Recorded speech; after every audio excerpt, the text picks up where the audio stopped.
What's up, everyone? Welcome back to another review, and this time we're taking a look at the Poseidon Adventure. Now, the Poseidon Adventure is known as the granddaddy of the disaster movies. This is pretty much the first large-scale disaster movie to come out, and when you watch this movie with the historical context, you can tell that this movie was something special when you were watching it in 1972. It had an all-star cast that included Gene Hackman, Ernest Borgnine, Stella Stevens, Jack Albertson, Roddy McDowell, just to name a few. So it's bolstered by pretty much a who's who of Hollywood names. It broke the boundaries on how to do large scale special effects by 1972 standards. And when you watch it now with the nostalgic eye, I think this movie still holds up. Like, this is a damn good, exciting movie. Now, I do have some issues with it, of course, mostly regarding the first half of this movie. But once that second half of the movie kicks in, this movie's just nonstop suspense. And a lot of credit has got to go to the cast. A lot of credit has got to go to the director, Nolan Nemi. And a lot of credit also has to go to the producer, Irwin Allen. This was pretty much a passion project for producer Irwin Allen. This was pretty much a make or break movie for him. If this movie would have failed, his career in Hollywood would have went down the tubes with him.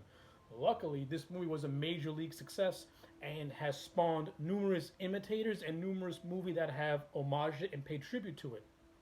And it's really earned its place in the history of of movie making. It's a great movie. Now, take away the historical context and just look at it for what it is. This is a damn good movie. I love the Poseidon Adventure. I remember watching this movie when I was a kid with my grandmother every time it would appear on AMC. This was my first real introduction to actors like Gene Hackman and Ernest Borgnine and Shelley Winters.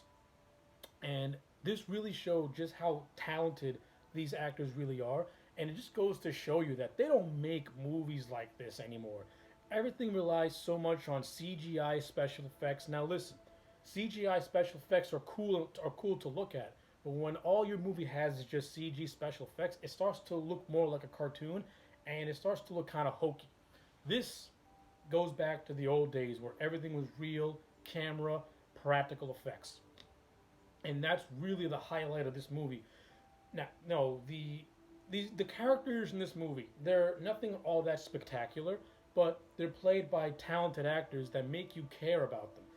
Gene Hackman plays the preacher, who is pretty much the leader of his little group of survivors. And Gene Hackman has that commanding presence to him as as the preacher who is struggling with his faith. And his faith really gets put to the test when he has to pretty much be like a leader to this group and try to get them to survival. And every time somebody from his group dies, you can just feel the anger with inside of him. Like, he promises people he would save them, and when he loses somebody, it affects him to the point where at the end he makes the ultimate sacrifice by giving himself up to save everyone else. And like I said, Gene Hackman's performance all throughout is utterly fantastic. On the flip side, you have the Rogo character, who, like the preacher character, he is a headstrong person. He doesn't take anything from anyone. Some of my favorite scenes in this movie is the bantering between Ernest Borgnine and Stella Stevens, who play a married couple known as Mike and Linda Rogo.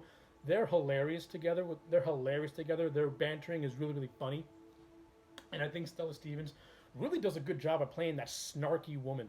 And they play such a typical New York couple. It's great.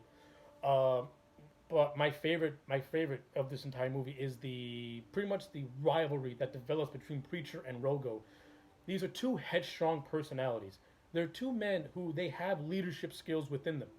Gene Hackman's a preacher, and Ernest Borgnine is pretty much a lieutenant detective from New York. So they're two very independent personalities, and the movie and they're almost the unofficial co-leaders of this group, but they do butt heads consistently. But Rogo does have moments where he does let his guard down a little bit. Like, there's this great scene where the Shelley Winters character of Mrs. Rosen, she has to save the preacher character, and when she does that, she suffers a heart attack. And this was the death that really hit the preacher character, because all throughout this movie, Mrs. Rosen, she's a good-hearted type of woman. I think Shelley Winters' performance as Mrs. Rosen is really nice, and you really feel for her death because she does not come across as annoying or a nuisance. She comes across as very, very likable. I mean, yeah, she could be over the top in a lot of areas here and there, but she comes across as really likable. And I like Shelley Winter's chemistry with Jack Albertson, who plays her husband Manny. Jack Albertson plays Grandpa Joe from Willy Wonka and the Chocolate Factory. A little fun fact for you. I like their chemistry as this older couple who pretty much have the respect of everyone in their group. Though there are certain scenes where Linda can get a little feisty with Mrs. Rosen, but overall Mrs. Rosen comes across as very, very, very, very caring and genuine, especially to the character played by Red Bottoms, who is pretty Martin, who is kind of like this lonely type of man. So yeah, when the Rosen character dies, you can feel how that hits the preacher character at the point where he starts to question God. Don't take this woman. And when Rogo finds out, he's also kind of hurt by it because Mrs. Rosen, she was kind of like the. I want to say Mrs. Rosen was kind of like the one who you really wanted to see live and make it to the end, because you do grow to like her, and she always comes across as very, very genuine despite the fact that there are certain scenes where she could be a little bit of annoying. Shelley Winters does make her likable, and her death is really impactful. And I like all that. It's a really good performance by Shelley Winters. She does a great job. And I already mentioned that Stella Stevens as Linda, she's great too. Hackman and Ernest Borgnine are pretty much my two favorite actors in this movie. They are fantastic in their roles, and they complement each other so well. The rivalry between them really holds this movie together. I can't picture any two actors in those two roles. If Hackman and Borgnine were not co-leads in this movie would not even be even close to as memorable. And you also have another good supporting cast. You got the characters of Nani and these two siblings who are also on the boat. The movie teases that one of the siblings has a crush on the preacher character because she's constantly attached to him, and it kind of shows when the preacher character sacrifices himself. She kind of goes ballistic in a way. So that stuff is cool too. But I like how they don't dwell on that. It comes across more as like a teenage girl having a crush on a guy who has a commanding presence to him. So okay, it is what it is. I don't mind it at all because it didn't really take it far, thank God. The character of Nani, she's okay, but she could be really annoying to the point where you just want her to go. You almost question the movie like, why did you sacrifice Mrs. Rosen? Why couldn't you sacrifice Nani? Because she's more annoying than Mrs. Rosen when you compare the two. At least Mrs. Rosen's got some redeeming qualities to her. But yeah, those are pretty much my thoughts on the cast. Now, let's take a look at what we all want to know: the production value of this movie. This movie, though it was made in 1972, like I said, it still holds up. This is a beautiful looking movie from a cinematography standpoint.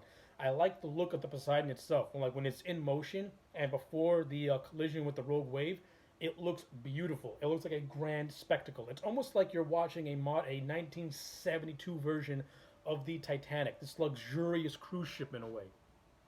When it's lively and full of life, it looks extravagant. When it hits the rogue wave and the chaos starts, it's almost as if you're trudging through this dingy haunted house. You're constantly seeing dead bodies that are all charred up and chewed up. Everything's all upside down. Everything looks dark and gringy and gritty, and I like the contrast. It really works for me. And the character interactions with all these little situations, all perfect, all perfect. So yeah, the practical effects in this movie are extravagant. They look amazing. The use of like miniatures and just practical effects really makes this movie stand out, and you can clearly tell the people making this movie broke their back to make something special, and they did make something special. If I have any gripes with this movie, I think the first half of this movie kind of runs 30 minutes too long. This movie does take a little while to get going, and the first 30 minutes do kind of drag. I mean, yeah, you have, Leslie Nielsen making an appearance as the ship captain, and he has a little antagonistic relationship going on with the owner of the boat, to the point where the owner of the boat pretty much threatens the captain to take away his power, and because of that, that's how the Poseidon hits a rogue wave, and all the chaos hits the fan. And when it happens, you have a group of people who want to stay in one area, and another group of people who want to pretty much try to survive. I can find those characters to be kind of annoying. Like, just listen to the preacher. Just follow him. If you would have followed him, you would have lived.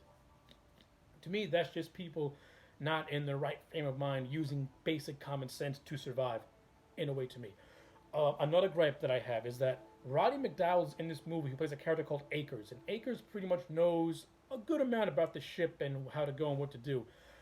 I don't think this movie has enough of Roddy McDowell in it. That's just me personally. I would have liked to have seen a little more of his character. I mean, I understand that you need to have a real big death of one of your main groups, and Roddy McDowell has to be the sacrificial lamb. Pretty much since throughout the movie, he has like a bum knee because it got destroyed. I would have liked to have seen just a little bit more of the Akers character go on, maybe die before Mrs. Rosen, like a little bit before Mrs. Rosen. But once they, I think they killed off Akers a little too soon, and I don't think Roddy McDowell really got enough chance to really shine as the character. That's me personally. So yeah, aside from the first half being a little bit sluggish and the Roddy McDowell character to me not having enough screen time, the rest of this movie is to me almost flawless, which is why the Poseidon Adventure gets a perfect 9 out of 10. It's almost a perfect movie despite those two gripes, but everything about once the ship goes upside down, the rest of this movie is everything you want it to be. Almost perfect. So yeah, those are my thoughts on the Poseidon Adventure. Let me know yours in the comment sections down below. Like the video and subscribe. And I will check you back next time for more.